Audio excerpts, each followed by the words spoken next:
Welcome to the AI innovation space. We are your experts, and I'm Iyanu. And I'm Todd. We're here to offer our unique insights and hold conversations with top leading innovators in the world of AI and machine learning. We dissect and discuss the often complex realm of AI in an accessible way and go deep in discussing the innovative technologies that impact our lives every day. This podcast is sponsored by Ellumen, an IT contractor offering a creative and human-centric approach to medical imaging, cybersecurity solutions, training and support, and more. Ellumen's values of ingenuity and connection make us a leader in adopting innovative technologies for federal healthcare and beyond. Visit Ellumen's website at www.ellumen.com for an overview of the services offered and to read our blog series on leveraging AI for your business. Thank you so much for listening, and let's begin. We have a guest speaker today. I'm really excited about this conversation that we're going to be having today. One, because, of course, I finished from UMBC. Two, because our guest is actually mentor to me and helped me through my program while I was at UMBC. Dr. Vandana Janeja is the professor and chair of the Information Systems Department at the University of Maryland, Baltimore County. She heads the department there. She is a member of the UMBC Advanced Executive Committee focusing on diversity in STEM. She's a member of the Advanced Leadership Cohort. She's been there since 2020. She's also she's been a UMBC Innovation Fellow 2020 to 2022, and I love a lot of her ideas around heterogeneity, ideas around ethics in data science, and we're really excited to have her here today. And this is among many, many, many other accolades I could go into. But Dr. Janeja, welcome. Good to have you on. Thank you so much for the warm welcome, Iyanu. It's great to be here. And I guess you gave a very nice introduction. And I think it's been great having alums such as yourself from UMBC doing these activities. So it's great to be here. Really excited about one. Dr. Janeja is a teacher, professor by profession, and so she has this incredible ability to break down things. And I remember taking your data mining class, and that was just an amazing class. I just wanted you to do a really quick introduction about yourself, some of the things you're currently working on, and anything interesting that you've been into lately. And podcasts are funny that you cannot see me smiling when you say something. But thank you for again saying the kind words. So just to give a quick addition to what you mentioned, I also lead the MData Lab at UMBC, which has a set of Ph.D. students, undergrad students, doing a lot of good research in data science and AI. And a lot of the work that I do is really not possible without students who do a lot of the groundwork and so on. So just to acknowledge their piece as well. In terms of currently what I'm involved in, again, the core area, as you mentioned, is around heterogeneity modeling. But what that means is really looking at situations where you want to use data science and AI, where data is coming from many different sources. And I feel like when data comes from many different sources and there's this heterogeneous space, that's where the fun stuff happens. That if you can link these spaces together, you can really find non-trivial and very interesting knowledge across domains as well, and trying to find linkages and creating new hypotheses for other people to, other scientists to investigate as well in the field. So that's kind of the motivation of why I'm interested in this space. But also I feel like education, as you mentioned, is an important part of this whole process. I'm working on some educational research as well, how we can educate students in data science across majors. So not just students who are computing majors who do programming and you're used to algorithms and things of that nature, but students from all different domains who use data, who generate data and maybe bringing them into the fold of data science. So that's been a big interest of mine, and I've created a new class at UMBC as well, which is around foundations of data science. It's actually modeled on UC Berkeley's Data 8 course. And right now it has several majors across UMBC, just beginning to explore some of the things in data science from their own perspective, including things in social sciences, GIS, even theater, financial economics. So that's kind of fun, expanding data science horizon to other majors. And the other thing I've become really passionate about is the ethical thinking in AI and responsible aspects of AI, that we are putting these AI algorithms into spaces where decisions are being made by complex algorithms. But how can we bring an ethical focus to it, so that just like we train an employee to make a decision and have supervisors on top of supervisors, training these employees and overseeing the employees, we should have something of that structuring in AI algorithms as well. So we bring in more responsible thinking in AI. Yeah, I agree. And, I think that AI ethics, has been a subject of our conversation, even here, especially as it pertains to, for example, minorities. I think that there are still areas that need to be, sort of explored, because you have these data sets that are already biased in some way, or biased towards, a specific ethnicity or towards a specific gender group, or, there's need to begin to actually, look into ways of explaining what the AI is actually doing. So I think that's really, really interesting. But for our audience, they might ask, what is heterogeneity, right? And so, can you explain to us like the concept of heterogeneity, and then we can start to deep dive into some of the applications? Yeah, absolutely. So I think many people might be familiar with the term big data. We keep hearing the term big data, and we hear the V's of big data: volume, variety, velocity, veracity, and so on. The V, variety, is really what heterogeneity is about. And it doesn't necessarily have to be a large, voluminous data set where you have heterogeneity. It could be even very small data sets where you could have heterogeneity. And it could be all kinds of data. And I can give you some domain examples. So my work in data analytics applies to many different application domains like health, IT, security, and so on. And I'll give you couple of examples from there. So if I look at cybersecurity, and let's say you are trying to identify some type of a reputation score for IP addresses. And this work was actually published in a paper as well. And if you're just looking at the IP address data, just the data that you get from, let's say, a web traffic dump, it'll just give you a snapshot of the data that's in that stream.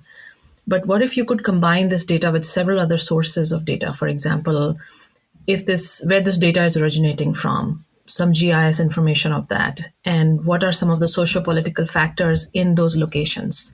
When you bring in these types of disparate sources of data together, you can start to find new insights about the original question that you might be trying to answer in terms of reputation scoring of the IP.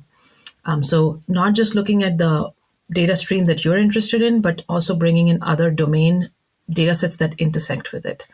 It could also be from a different perspective. Let me give you a lab example. We're working with a faculty member at UMBC who's studying blood loss in porcine experiments. So pigs who receive trauma, and then the blood is evaluated for certain particles that are infused for reactions in the blood to create clots for certain scenarios. So when we look at that data, there might be data that's across several different variables or across several different types of experiments that are being done.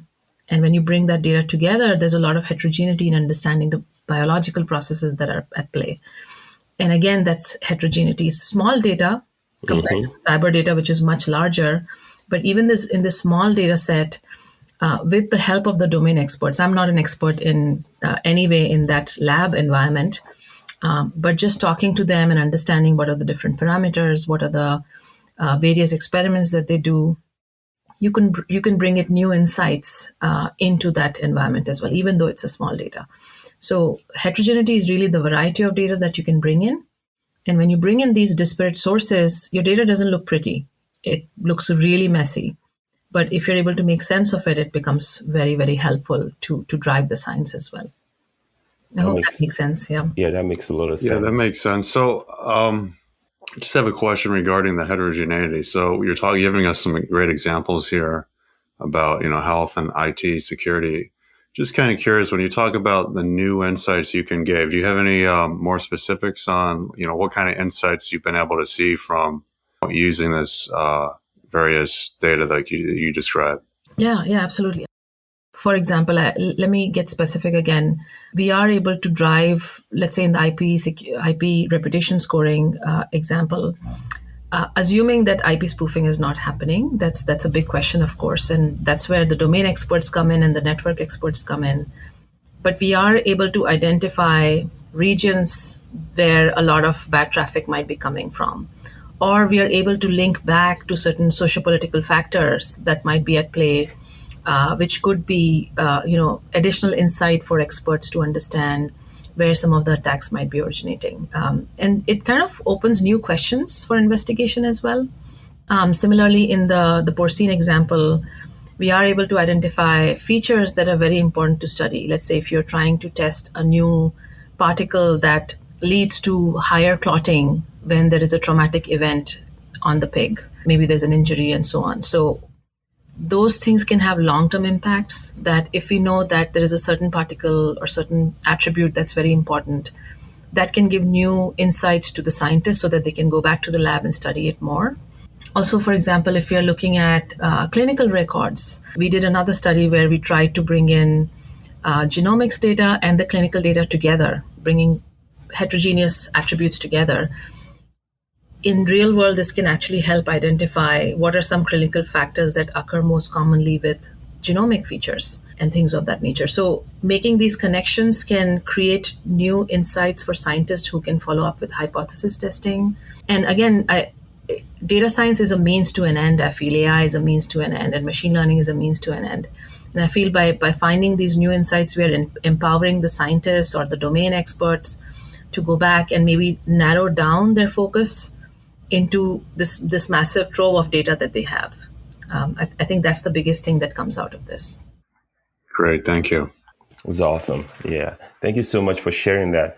Yeah, and I agree with you. I think that, for example, I find this really, really relevant in the medical space.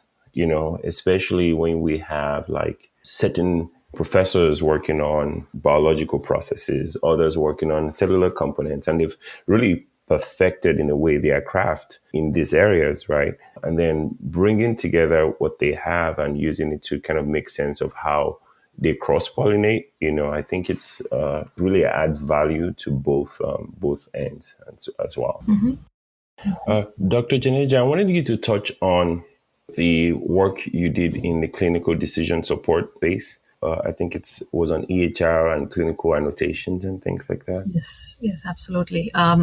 So one of my very talented PhD students, Dr. Mohammad Al-Odadi, he recently graduated, and he did this work with me. And there was another student, Dr. Ali Azari, who did a related work. So I'll mention both of those. So Mohammad's work is really core AI, creating an AI pipeline, where we looked at EHR data, especially the clinical notes. And again, this is very heterogeneous in the sense that there's so much stuff in the clinical notes, or the notes that are put in, different types of notes. The doctor puts in the note, the nurses would put in the note, the radiology would put in the note, so many different types of notes just for the one patient. And how do you make sense of all of that unstructured data? So it's very heterogeneous in that regard. What we wanted to do was create a pipeline from the clinical notes all the way up to the state-of-the-art research that's available in PubMed, and see if we can provide the physician who's looking at the clinical notes some quick snapshots of the types of standard of care that's out there in the literature and bring it to their decision support system. And creating that pipeline was a fairly complex process because PubMed has 27 million abstracts and articles, and your text is so unstructured. So we really had to do a lot of pre-processing on the notes, and then augment that data, the keywords that we identified from the clinical notes. We augmented that with external ontologies. so that we capture all types of synonyms of keywords that we find in the notes. And then by some complex AI indexing mechanisms and making it more efficient, we looked at these keywords, identified relationships between keywords, and then connected that to the PubMed articles so that a doctor, for example, if they're looking at TIA, we find all related keywords of TIA, so transient ischemic attack. And again, I'm not a medical professional, but I'm citing these examples that we discovered. We found the related keywords, and then we connected back to PubMed and found related articles for it. We also had domain experts kind of validate some of the findings we had, that are we finding relevant articles? Are we finding the relevant keywords? And we saw that our algorithms were really efficient in finding these related articles, not just efficient in terms of computing, but also accurate from the perspective of the domain experts. So that was the one AI pipeline. I feel like it was a very well done study that Mohammed kind of completed as part of his PhD. Yeah, that was really good to read his work and just some of the stuff he's working on. So thanks so much for sharing that. Yeah, I really enjoyed that work as well. So where did you guys kind of leave that work? Is it kind of like a pilot project? I mean, did you talk much with any physicians on, if they would be interested in adopting something like that in the future to help improve their clinical decision support? What do you kind of see as the next steps to kind of getting that kind of work used by physicians? Yeah, so I think Mohammed has just recently graduated, I think 6 months or so ago. So we are wrapping up some of the publications out of it. His committee had a medical doctor on it as well. So they guided a lot of the initial pre-processing and the types of areas that we can focus on. Where I would really like to take it is do more user studies to understand whether it's really helpful to the physicians, because when the physicians are talking to a patient, they barely have a few minutes. And they barely have a few minutes to jot down the notes or extract more information.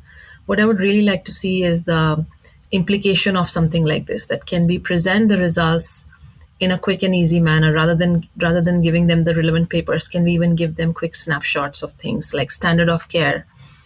So one of our earlier discussions with the medical partner was that the standard of care that is followed is somewhat behind to what the state of the art is.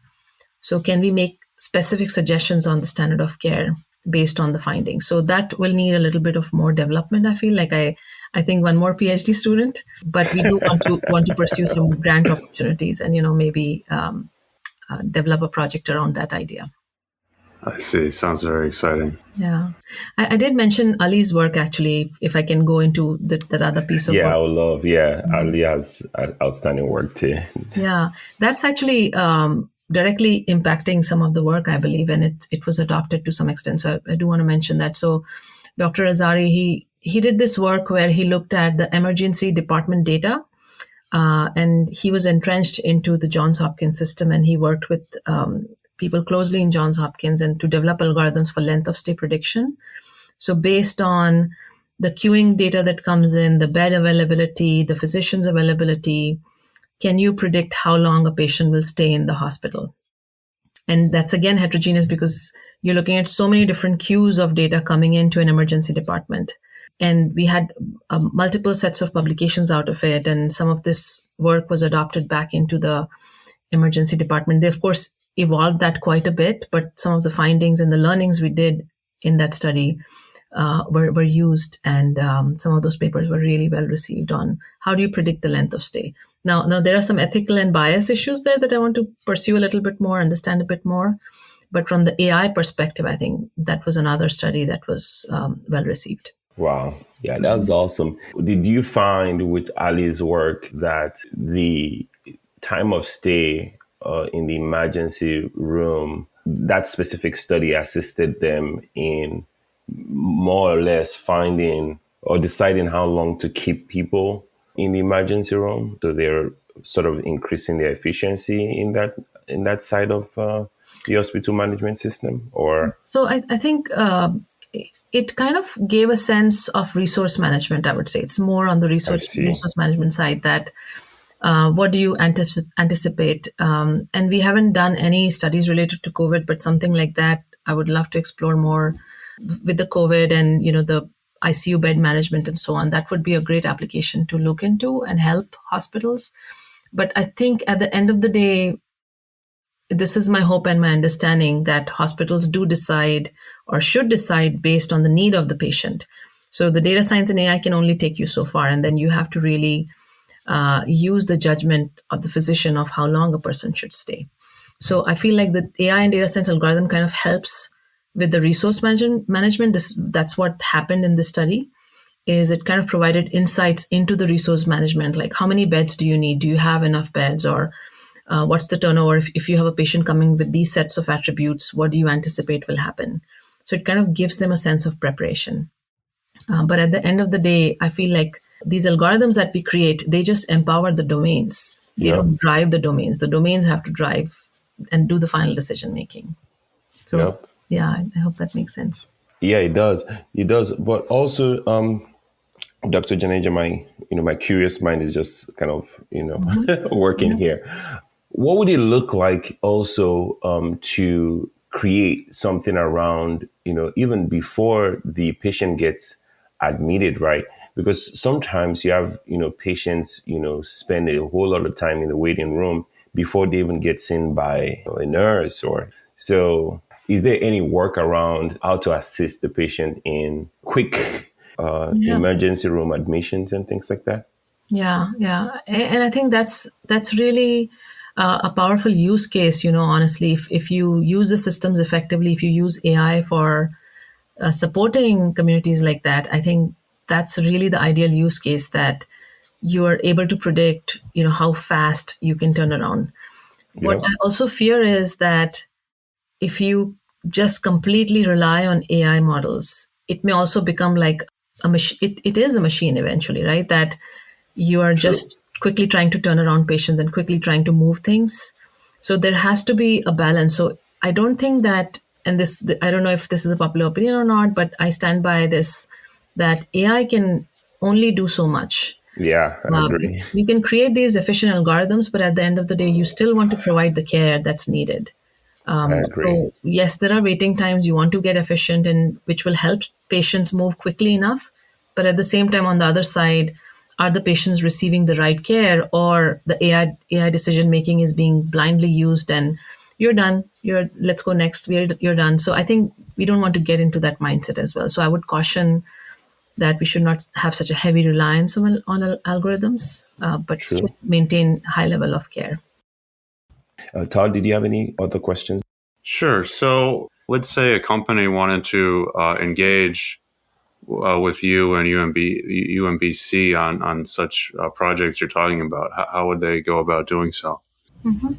I'll wear a couple of hats here for a second. So far I've been talking about my own research, and I'll wear my department chair hat to share a bit about the department before, if I can do that.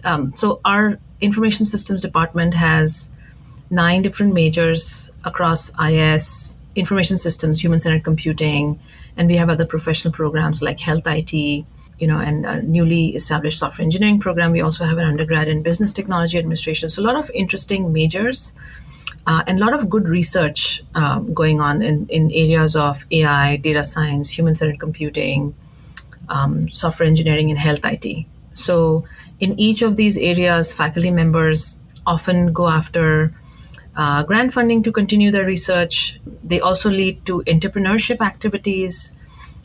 Several of our faculty members actually get patents out of their research, and then they spin out entrepreneurial ventures out of these as well. And in each of these, I feel like there is a lot of collaboration opportunity with faculty members. Several of our faculty members, for example, have worked with big companies like Microsoft and Amazon and so on the cloud front. So working through cloud partnerships and utilizing tools and techniques and expertise in the areas of data science and AI. In the past, people have had application areas which a company was interested in, and looking at the research side of it, and also, going after joint funding. So, for example, if there are projects where there is a transition to practice element, that you do the piece of the research and how would you transition to practice, and that's where you'll have the collaborations with the company as well. And in many cases, these are grant funded opportunities, but there are other opportunities where our programs, the 9 different programs that I mentioned, we have students who are really phenomenal, and they take on a lot of projects in their classroom, in the different courses that they take on. So we really welcome ideas from partners such as you on problem areas that you're working on, and maybe students can bring in their own perspectives and develop proof of concepts. And this is literally a service that the students can take on as part of their curricular training. And we've done this in the past. For example, one of my students in the data mining class, 2 of the students actually in a group in the data science, data mining class, we established an MOU with the company which was looking at sale patterns in a shopping arena, right? And the students were applying data science algorithms to their data to find insights. And one of them actually ended up doing an internship with them after that project. And this was just student working on the project in the class, and we created that connection for the student to get the real world data so they could actually do something on the real world project. So different avenues there, and I can talk more specific to some of these, but I think there's lots of open opportunities for us to collaborate with companies. Wow, that's awesome. Thank you so much, Dr. Janeja, for joining us today. It was just awesome, listening to you, and we look forward to having you back, to have more in-depth conversation. Thank you all so much for joining us, and we look forward to seeing you next time. This has been the AI Innovation Space, sponsored by Ellumen. Thanks so much for listening. Be sure to connect with us through LinkedIn and the Ellumen website to learn more about how AI and emerging technology can help you. Also, be on the lookout for our next episode coming soon. Thank you so much for joining us. Have a wonderful day.